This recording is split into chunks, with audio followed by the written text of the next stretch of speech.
you heard about this particular food in Korea? What about that particular food in any place around the world? Join us on our journey as we uncover where these interesting gourmets around the world come from with our one and only chef Matthew here in the studio. 안녕하세요. 안녕하세요. Welcome to 맛 대 맛. Taste versus taste or Matthew versus Matthew. Well, there you go. How was your week? It seems like I just saw you just yesterday. I know. What is it? I think, the week has been going well. It is officially summer now. Yes, I love it. I was out in shorts the other day. I wore 슬레빠 for the first time last week. 그게 그 기분이 최고죠. Of course. 슬레바 처음 신는 그 기분. 와, 올해 처음 저번 주에 신어봤는데요. 자유로운 느낌이라고 해야 되나요? Super free. Yeah. Felt really good. 우리 피디님께서 국립국어원 지원 프로그램입니다. 슬래퍼라니. 뭐라고 해야 되나요? 슬리퍼? 슬리퍼입니다. Okay. 슬래퍼는 말고요. But in any case, we are enjoying the summer season. Lots to, I guess, look forward to for seasonal menus in Korea, especially. There's the 콩국수, which I love. Yes. It's a not maybe a hoberhol, but some people really don't understand bean soup. Yeah, I would actually say it is 호불호. Okay. Like, 콩국수 is, I'd say like 콩비지 as well. Yeah. I think there's, I was actually just having this discussion the other day about, I think more than any other country, Koreans don't like cucumbers. Yeah. Because, if you think about it, like, the thing that, the vegetable that American kids don't like, broccoli. Broccoli, that's right. You know that movie Inside Out, Pixar movie? Do you remember that scene where they're moved to San Francisco and the Riley, I think the character's name, she's like presented with this broccoli pizza, this hipster broccoli pizza in San Francisco, and she is just so upset by it. They changed that in the Japanese version to pi망. 그래요? Because there isn't that cultural aversion that kids have to broccoli. Interesting. Yeah. Oh, very interesting. So each culture has their own version of a broccoli. Right. And I think 콩 is one of those things because... Could be. Like, whether it be in rice or whatnot, I think a lot of kids here in Korea are fed 콩, as something healthy. And they just grow up and, it's something they're forced to have as a kid, and so they don't enjoy it as an adult. Yeah. I mean, it's interesting how our taste buds even... But then they change. But then sometimes they're quite stubborn, and you'll just never be able to eat a particular thing ever again. Well, in any case, we're not talking about any of those things, but we are talking about maybe this one in particular, a summer food. But what's our theme today? So I don't know how to say this in a way that's like short and pithy. Foods that are named after the thing they're cooked in. Okay. Yeah. There's a surprisingly wide variety of foods that aren't named after the ingredient, but they're named after how they're cooked and what they're cooked in. Okay. Give us an example. So, for example, pancake. Pancake. It's a cake you cook in a pan. And that's the first one we're going to talk about. But before then, I've got a pretty simple question for you. And this one is also a food that's sort of named after the thing it's in as well. Okay. Question. Yes. Where was the ice cream cone invented? Easy. America. Think about it, though. Did America invent ice cream? I don't know. Okay, so I was thinking Italy because I don't know, gelato. It feels right? It feels like something that they would do. But then, didn't China and Korea we had the bingsu? A lot of food historians would argue that the kind of most basic form of ice cream was invented in China. Some will say that was invented in Rome, so that would be the Italians. I will give you a hint. The first cone was a waffle. America, not necessarily known for thin, crispy waffles. That's something maybe that the Dutch are known for, with their stroopwafel. Okay. Belgians are also known for their waffles. I was going to say Belgium. Interesting. So is this our question? 아이스크림 콘은 어느 나라에서 만들어졌을까요? Yeah, it Something seems to think simple. about. Yeah, it does seem a very simple question. But 생각해보니까 어디서, 언제, 나왔을까, 만들어졌을까? I mean, if I didn't know any better, my gut instinct might actually be the French. Because they are responsible for so many kind of inventions and discoveries in the world of sweets. Crepes? Did they do the crepes? They did do crepes. Okay. Yeah, which are a type of pancake. A pancake indeed. So we're talking about foods that are named after their cooking vessels. And you mentioned a pancake is obviously one of the first ones that you can think of because it is a type of thin cake. It's a thin cake that's cooked in a pan. Cooked in a pan. And so before we talk about pancakes specifically, let's just talk about pans in general. So because there's also pancake, there's pan pizza as well. Oh, pan pizzas. So there's this word pan, which is different from the Korean word pan. 그렇죠. So, but it gets confusing because sometimes you'll see this word pan in reference to a cooking surface. Right. Pan, it means like a plank or a board or a sheet. When you buy eggs as a restaurant, you buy them in 한 판. It's 1 pan of eggs is 30 of them. Right. In Korean, like in cooking, it's most often seen as 철판. 그렇죠. Like 철판 구이. Sure. So it's basically like a flat cast iron or stainless steel surface. Right. It can refer to a griddle. Griddle, that's right. Yeah. Sometimes it also refers to small individual-sized like 철판 that you'll get. Sometimes there'll be some kind of 고기, like a hamburger steak or something like that. Right. Comes sizzling, and when it arrives to your table, it's very similar to, I guess, like how you'd serve like a fajita in like a American Tex-Mex style. Right. And it's this term 철판. It's a general term. It literally just means like a sheet of steel or iron. So you'll use this same word when you're also talking about, say, like construction. Okay. Yeah. So so you could find it at Home Depot. You could also find it at a 한식 restaurant. Exactly. At its very simplest, it just means sheet of iron, sheet of steel. Right. Okay. But versus pan, which is also a broad definition. Yeah. Like the definition of the word pan is just a container for cooking food in. Okay. So it generally means something that's flat. So if it has large raised sides, it's generally a pot. And then something with shorter sides is generally a pan. There are many, many exceptions to this rule, however. It comes from the Old English word pan, and then you can see it all over Europe. Pana in Old German. Okay. Fana in Old High German. You'll see it in Latin, patna. You'll see it in Greek.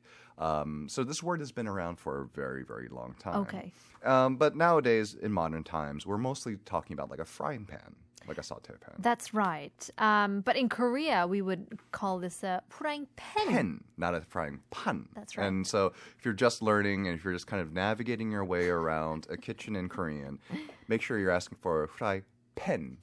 Fry pan. I mean, they'll know what you're talking about, but they might look at you a little funny. Yeah, that's right. And so I guess the frying pan is what we use to cook pancakes. Pancakes, and we so is pancake? Is it a bread? Is it a cake? Yeah. The American pancake, of course, is different from the British pancake. Oh, is it? It is. So the British pancake is less fluffy than American pancake. It's actually more like a thick crepe than American pancake is. Why do they do those things? Well, it's interesting because they're both, if you think about cake, not necessarily as like a sweet cake that's like decorated with frosting, but if you think of like cake, say, as like in its most basic term, like they use a term like a cake of soap. Like, do they? Yeah, that's an old kind of way of saying like a bar of soap. Okay. Like when things are caked together, it's 뭉쳐져, right? So basically, if you think of a cake as something that's just kind of comes together, then yes, something denser is considered a pancake. Looking at a picture, it looks quite yellow. Do they use more eggs? I think it's because they'll use more eggs. It's a little denser or less flour, I guess. Yeah, and they'll oftentimes not so much anymore, but like a few decades ago, like in between like the 50s and the 70s, the standard topping they would use lemon juice and sugar. I'm looking at that now. I'm wondering, why is there lemon slices? Lemon juice and sugar. That's so interesting. And so you're going to eat it quite sour. A little bit, but they put plenty of sugar on it too. Okay. Yeah, I'm seeing some like powdered sugar on top, which is my cup of tea. Yeah. I mean, I think pancakes and sweet always go really well together. That's Crepes. True. I mean, we put jam and jelly and all that kind of stuff on. Are you familiar with the term flapjack? Yes. Also another term for pancake, right? Yes. Is there a difference? Not in the there is in the UK. Oh. So flapjack is most often made with oats rather than flour, like wheat flour, and it's much denser, it's much heartier. But by the time it goes to the United States, they are pretty much synonymous with pancakes. Yeah, I forget a particular bread that I had, but I think it was made out of the oat flour. But when I had it, I had one small piece of bread, and I was full. And I was like, oh, geez, I just had one piece of bread. Yeah, they're very, very substantial. Yeah, they really are.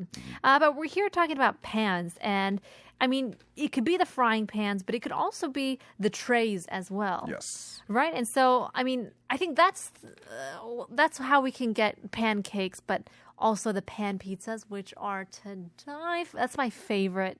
I love pan pizzas. Like, there's that one chain, let's call it Pizza House. Okay. They're famous for their pan pizzas, and one of the Yeah. reasons why it's so good is they put so much oil on the bottom. do. And it's deep fried in its own pan. But before we move on to greasy. pizzas, we have a listener, 4422, asks us, 팬케이크와 핫케이크 어떻게 다른가요? 맞아요. They're pretty much synonymous. Pancakes, hotcakes, flapjacks in the United States. I think there are regional differences. Okay, 비슷? Yeah. But essentially, pancakes and hotcakes are essentially the same thing. Okay, yeah. I mean, because we have that saying, it's selling out like hotcakes.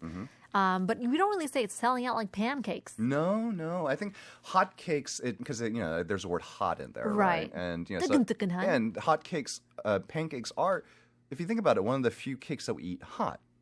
Most 그러네요. cakes that we have, you have to let them cool down and set beforehand. That's true. But because these are cooked right away, you can just eat them hot. And somehow we think it's a little bit healthier. Because for some reason, some You can have it for psychological... breakfast. We're allowed to have it for breakfast. That's so true. All right, let's take a look at pan when it refer to them as trays.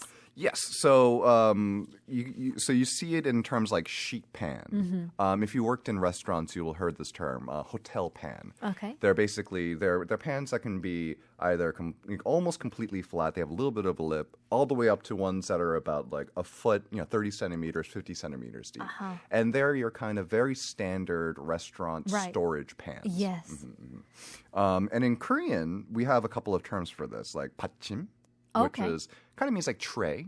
A holder-ish? Yeah, but like oven 받침 or just 그냥 stand 받침 is what you'll often use to refer to like a roasting tray or roasting pan. 틀 is another one that we also use that tends to also refer to molds as well. Right, not like fungus mold, but No, the like shape. Yes, so like a tart mold or a cake tin.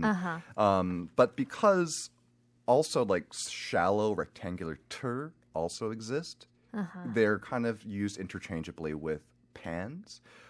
This is more of a restaurant thing. I think most people tend to associate the term 틀 with a mold. So something that's a little bit higher that gives a specific shape. Right. Well, yes. Do you want to go? 받드. That's right. This one is interesting because I've always used this term to refer to like a pan. And apparently it's also used in the medical field as well. If you go to like the dentist's office, you'll see all of their like utensils, or not utensils, their tools laid out on a little sharpeners. On a little stainless steel tray. Right. They'll have like a little 그러네요. container full of like cotton balls. Yeah, it's the most scariest thing when you're at the dentist and you see it right at eye level because you're laying down and they have all these sharp tools. Sharp and shiny, just ready to get into your mouth. Poke me. That's right. Well, what's interesting is that, so I asked a Hanisa friend of mine, like, where does this word come from? I could find no resources online where this term 받드 comes from. She had no idea. 받드. No, I couldn't find anything online. So please, to any of our listeners, if you could tell us the origin of this term, 받드, to refer to like a pan, please let us know because I'm dying to find out. Learn together. 받드 어디서 왔는지 궁금한데요. Well, in any case, 받드던 틀이던 받침이든 all refers to pan or tray, how we call it here in Korea and translated into English. But in any case, we're talking about foods named after their cooking vessels. In this one in particular, we're asking 아이스크림 코는 어느 나라에서 만들어졌을까요? That's right. Where was the ice cream cone invented? Let us know your guesses. In the meantime, here is 우효 pizza. We are here finding the answer to Chef Matt's question, where did 바트 come from? 이제 셰프이면서 호텔로 이제 많이 일하시고 호텔에서도 많이 업무를 하셨는데 항상 바트를 모자라면 스텐 바트를 시켜야 된다는 그런 말을 많이 했는데. So these hotel pans that we're talking about, they can be either just flatter sheets or they can be large containers. And it looks like that's where the term comes from. 바트 comes from the English word vat. I never put two and two together, but that's where it's from. It's so funny. Every time, like, certain words were like, oh, I don't even know how to pronounce it. What is this word? What's the origin? And we realize that it comes from another English word that was just so like, oh my gosh, obviously. But also that really just flew over our heads. It's amazing. Yeah, in any case, we learn more and more every day. Today we're talking about foods that are named after their own cooking vessels, with our question being 아이스크림 코는 어느 나라에서 만들어졌을까요? That's right. Where was the ice cream cone invented? Now, another example would be Paella. I did not know this. Yes, so I think this is probably usually the first example that most people tend to bring up. The paella, it's a very beloved, the Spanish are very proud of this dish. Yes. Yeah, they're very protective of it. It takes its name from the pan that it's cooked in, and it also refers to the dish itself. You cook a paella in a paella. I see. So the paella is like the frying pan. It's like if we called a dish the frying pan. We have, I think, don't we have like restaurants called the frying pan? Sure, yes. Or the wok or things like that. But obviously there are so many different versions of this dish too.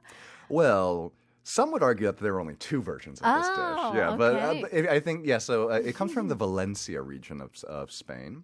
And so like a Valencian paella, it basically, there are some rules that the original paellas generally had things like rabbit, snails as well, just kind of things that were found locally. And then there are also seafood paellas as well. And a big rule of like traditional paellas is that seafood and land food should not mix. I believe in that. I believe it. Really, I am a big fan of mixing, like shrimp and pork together. Oh, I guess so. Yeah, right? Yeah, we see that in a lot of Chinese food as well, and the fried rice and stuff like that. But if we're going for, shrimp, then I just say shrimp. Sometimes when my mom, has like leftovers of everything, she puts it all together. And I'm like, just divide it in 2 meals. Like, don't put every single meat that you can find in one. But, some will, really enjoy, like the pork sausages with, 오징어 and cuttlefish and things like that, which I've seen a lot of in these paella dishes. That's right. But if you want to be authentic, you don't mix seafood and meat together. However, paella itself kind of represents the cultural mixture that makes up Spain. Okay. So in the Moors from northern Africa in Muslim Spain, they're the ones who brought rice cultivation to Spain. And the Romans gave the Spanish the pan. So it's basically, it's kind of a representation, a symbol of the kind of two major cultures that make up Spain. That's deep. And thus the paella was born. Yes, and you can put, like I said, if you're not making an authentic paella, you can put pretty much whatever you want. It's kind of a blank canvas. One thing that the Spanish will really, really go at you for is if you put chorizo in a paella.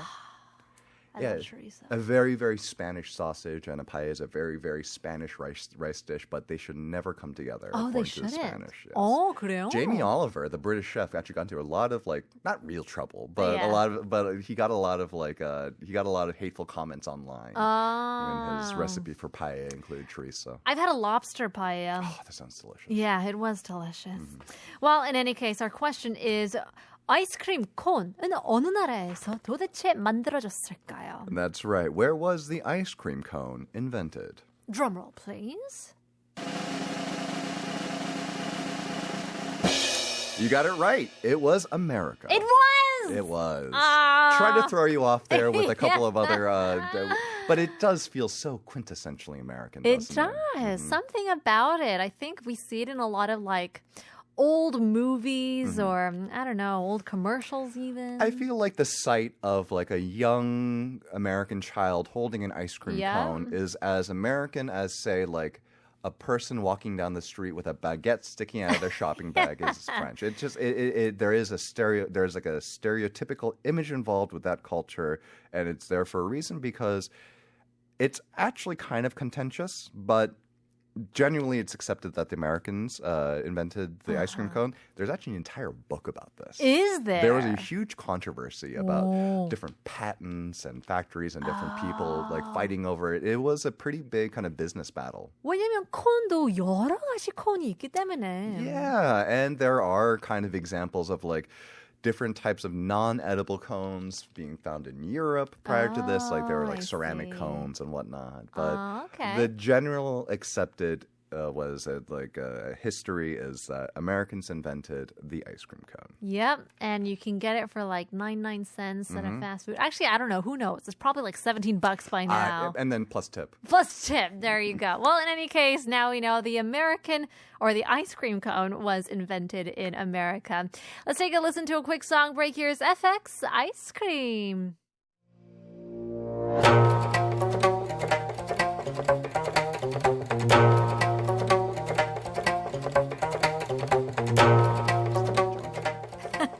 We are here talking with Chef Matthew here in the studio for 맛. 안녕하세요. Hello. Oh my gosh, there is so much to talk about. You know, when we're talking about food, we actually can't leave out entertainment.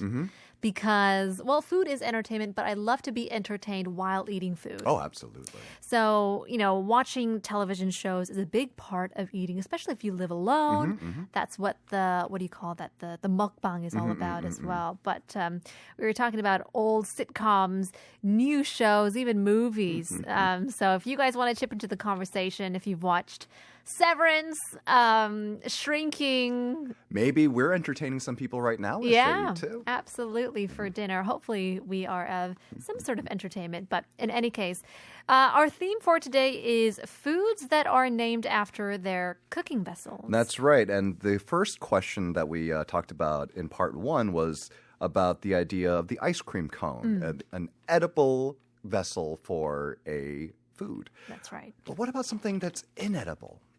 Oh. In 1998, one man set the Guinness World Record for eating the most watches. Which country was this man from? What? Yeah, like a 손목시계, like a watch, like an actual watch. 1998년 어떤 남자는 시계를 가장 많이 먹는 것으로 기니스북에 등장되었다고 하는데요. 이 사람은 어느 나라 사람일까요? This is not a trick question. He actually consumed, swallowed, digested 8 watches made of watch materials, stainless steel, glass, leather. I think he ate 8 of them, 7 or 8 of them. 굳이 왜? Why? It's a thing. There's a famous, I want to say Frenchman who was famous for eating, I think, bicycles or like car parts. I mean, for the country who is, you know, famous for their gastronomical culture, who are these people coming from that same country and eating rubber and steel? Tell you what, all these people I don't think has anything to do with where they come from. It's because true. I don't think there's any, I can't imagine any culture promoting this necessarily. Yeah, that's true. There is actually, though, a whole thing around people eating inedible objects. There's actually a psychological term for this. Oh, I see. A lot of people will eat things like toilet paper, like tissues, or in America, there's a whole kind of culture around eating clay. Kaolin is a type of like white clay. Okay. And right now, there's actually a whole online trend of eating cornstarch. Nope. Yep. Don't like that. Like cornstarch and baby powder and things like that. Oh my God. It is a real thing. Okay, here's a question though. This is a very American thing to do, is to eat like cookie dough. Yes. Raw cookie dough. Because it's delicious. Is it? It is. So much so that my very white American husband will just eat like plain dough, like just flour and water, and taste just dough. Interesting. Right? Yeah. And like have a little scoop of the flour just to see if it's good. And he's not like this professional baker, you know, to know the exact taste and the grain of the flour of the milligram, you know. He just likes to eat flour and plain dough. It is very much a thing. Like when I was a kid, I used to like to eat paper. Okay. It's just something about the sensation of it. I feel like we all tried it. I tried it more than once. I may have gone through a phase. Yeah. Or like licked a key. Yeah. I don't think that's a thing. No, it is a thing, like a car key, because it's the weirdest thing because your like teeth kind of feel weird after because of that metal. Is it just? I have never heard of this in my life. Although there are people who lick batteries, like the 9-volt batteries. Yeah, something similar to that. And then and then the real sickos are the ones who like to shoot tinfoil, aluminum foil. Oh my gosh! Which is, I think, probably one of the most disturbing sensations. But there are some people who are into it. Yeah, I can't even do ice. Like that just hurts my teeth just thinking about it. But in any case, we are talking about things that aren't edible. For this particular person, 이 어떤 남자가 시계를 가장 많이 먹었다고 하는데요. 어느 나라 사람일지는 잘 모르겠지만 we'll get to that in just a bit. So once again, foods named after their cooking vessels. We talked about pans. We talked about paellas. Another one here is the casserole. A casserole, indeed. And this is something that you will be very familiar with if you're either French or Midwestern American. Yes, correct. Because the term itself is French. It refers to like a large, deep pan or bowl that's used to cook things in an oven. It's a very, very broad term, even French, and which is unusual because I think the French are usually very specific about like what is cooked in what and how it's cooked. Yeah. But casserole, it's like a very homey thing, right? And yeah, so it refers to both the pan itself and also the dish that's cooked in it. Examples of casseroles would be lasagna. I love casserole. lasagna. I love lasagna as well. It's like the only casserole that I really enjoy. Other ones, I'm not too like excited about eating. What about like a shepherd's pie? No. No? Interesting. No, yeah. But it's just meat and potatoes. How could that not excite you? I don't know. Maybe because it has the term pie in it. Maybe. So that kind of throws me off. Just like when we say, oh, it's blood sausages. It's not a rice cake. It doesn't sound that good. What about gratin potatoes? Yes, I do enjoy. Also technically a type of casserole. Okay. But in the U.S., a casserole is a little bit more specific. So I mentioned that a French casserole is usually almost always like earthenware. It's like dojagi based. Right. In the U.S., it can refer to other materials. Like Pyrex was a really big one in the 1950s. Like you could have a stainless steel casserole. But in the U.S., you talk more about, I guess, the culture and the actual food itself. It's almost always a hot dish, although sometimes it is eaten at room temperature. And it usually has a couple of components that are kind of like mixed together. Right. Usually some kind of protein, some kind of meat. Tuna casserole is a very big. Never really had that one growing up. Never really wanted to either. I just can't imagine. Because tuna for me, I feel like it would be more fishy. It would have that pirinne more when it's cooked in a casserole. Right, especially because I think most tuna casseroles tend to be creamy as well. Right. And, 너무 느끼할 것 같아요. In Korea, we will cook canned tuna, but it's oftentimes in something spicy. Right. Spicy and tangy. Yeah. And so you mix it with balances kimchi that. and Exactly. it's like, amazing. And then so there's the protein, and usually it's kind of like all brought together with something kind of saucy. Yes. And oftentimes that will be in the form of canned soup. So some people like to even make their mac and cheese quite fancy by putting it in a casserole dish, throw in some extra cheese on top. Right. But I think, I don't know, it's like kuji for me. Because some people, so casseroles, are they meant to be like a very 간편식? Yes.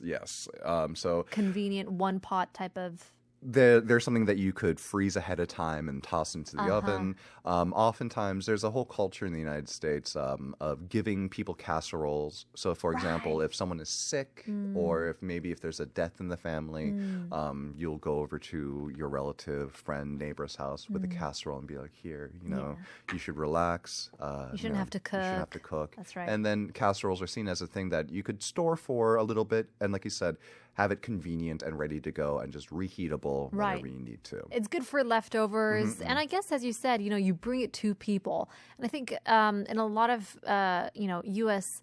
homes, we have house parties. Yes. And so like for Thanksgiving and things like that, easy to pack. Church events there are you really go. big for those. So yeah, it's portable because again, it's referring to the container and the food contained therein. You did mention Thanksgiving, and there is one famous Thanksgiving casserole that I think a lot of people, especially people here in Korea, just will find so bizarre. I think it's bizarre. I think it's bizarre as well. I've never tried it.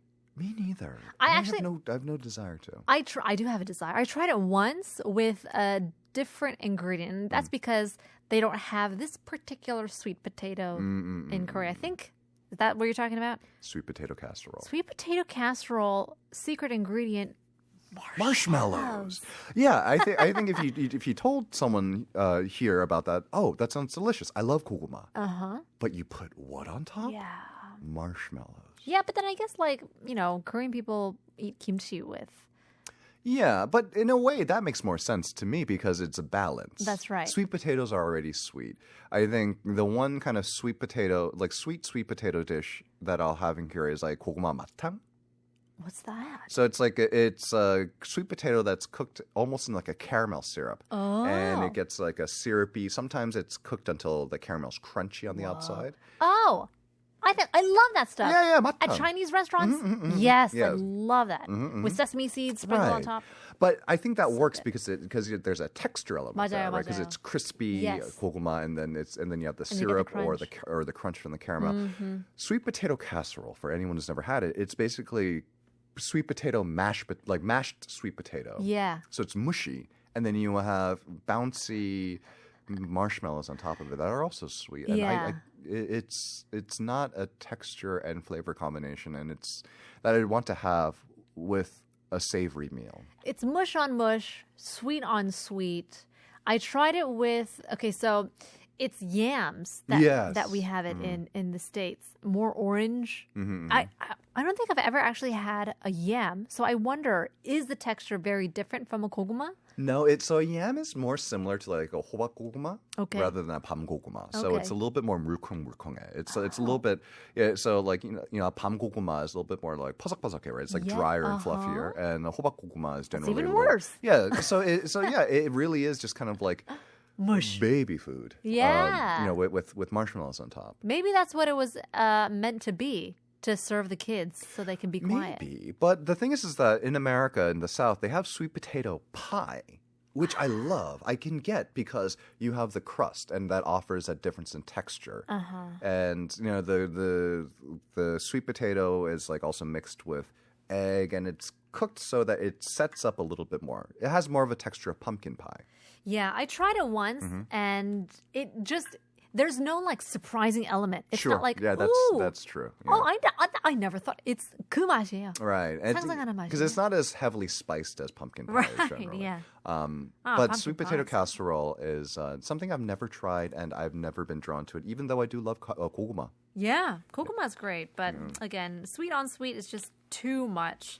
But in any case, once again, talking about foods named after their cooking vessels. What kinds of examples can you think of? Let us know throughout the show. In the meantime, here's a quick song break. Super Junior, 요리왕.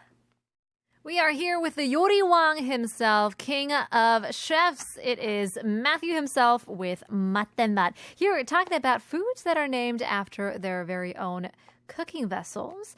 And this one in particular, I'm not sure if this is supposed to be a cooking vessel, but 1998년 어떤 남자는 시계를 가장 많이 먹은 것으로 기네스북 등장되었다고 하는데요. 이 사람은 어느 나라 사람일까요? That's right. In 1998, one man set the Guinness World Record for eating the most watches. Which country was this man from? like you have no one had, like you could guess anything and it would, because no one is known for it. No country is known for this. But I feel like what America could be, just because they have like, I don't know, the most random things that people want to get known for, you know. It's a big country, and so as a result, like, you know, it takes all sorts, right? But I think like India, like random people from India will be like, you know, like snakes everywhere and eating, you know, walking on fire and eating watches, and they're like the most healthiest person ever. Can't even talk. Well, in any case, let's get to a little bit more of some dishes named after their own, I guess, cooking vessel. Yeah, let's look at home. Things in Korea that are named after the cooking vessels that they're served or cooked in. And I think the first one that will come to mind would be a tukbaegi. Aha, tukbaegi. It's that hot stone pot? Yeah, ceramic, stone. Okay. So there are a couple of different types of tukbaegi out there. Like it depends on there's different names for it. So the ones that are made from like red clay have a different name. I shouldn't have brought this up because I don't remember the name, the specific name. But it is technically called something different. It's not a hong tukbaegi. I see. It's not hong, but it's something. There's a prefix that you put in front of it when it's made from red clay. And so if you're not familiar with a Korean tukbaegi, it is like an earthenware or a ceramic pot that most soups and stews are served in. Unlike a casserole, not all dishes cooked in a tukbaegi are named a tukbaegi. As a matter of fact, most aren't, right? Like, because you can get kimchi-jjigae or doenjang-jjigae in a tukbaegi, but you wouldn't call it. You could differentiate and call it tukbaegi doenjang-jjigae, but most oftentimes you don't. It's kind of a given now. Yeah, kind of redundant, kind of a tautology. Yeah. But there are certain dishes that aren't always cooked in a tukbaegi that when they are cooked in a tukbaegi, they take on the name to differentiate it. Yeah. Most famous being bulgogi. I'm not a big bulgogi fan because I don't like soupy meat. Interesting. So do you like the basak? There you go. You know where it's at. It's all there. Another one that I love when we're talking about bibimbap, 가마솥 or 돌솥 bibimbap. Yep. I'm a hot bibimbap fan. So you like crispy, like all crispy rice. Yep, crispy rice, crispy bulgogi, no matter what it is. And so again, not everything that's served in a 돌솥 is a 돌솥 something, but oftentimes it is used to differentiate it. You know, once it is. Same thing with 가마솥.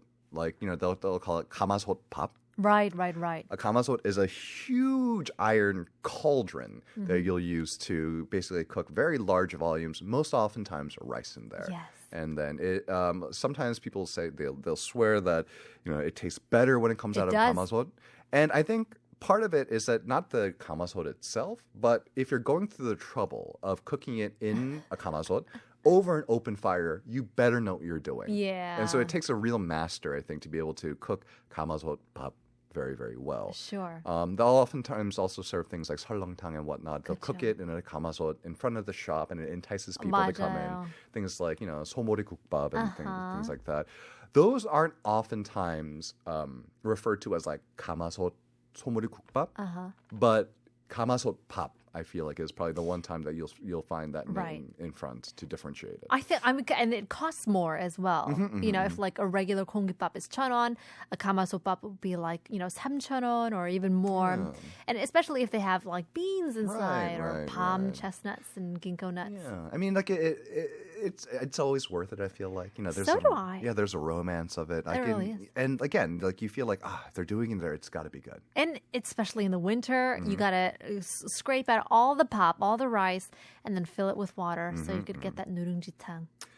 So there's 가마솥, there's tukbaegi, there's 돌솥. But I think another type of cooking vessel that we need to talk about is the 냄비.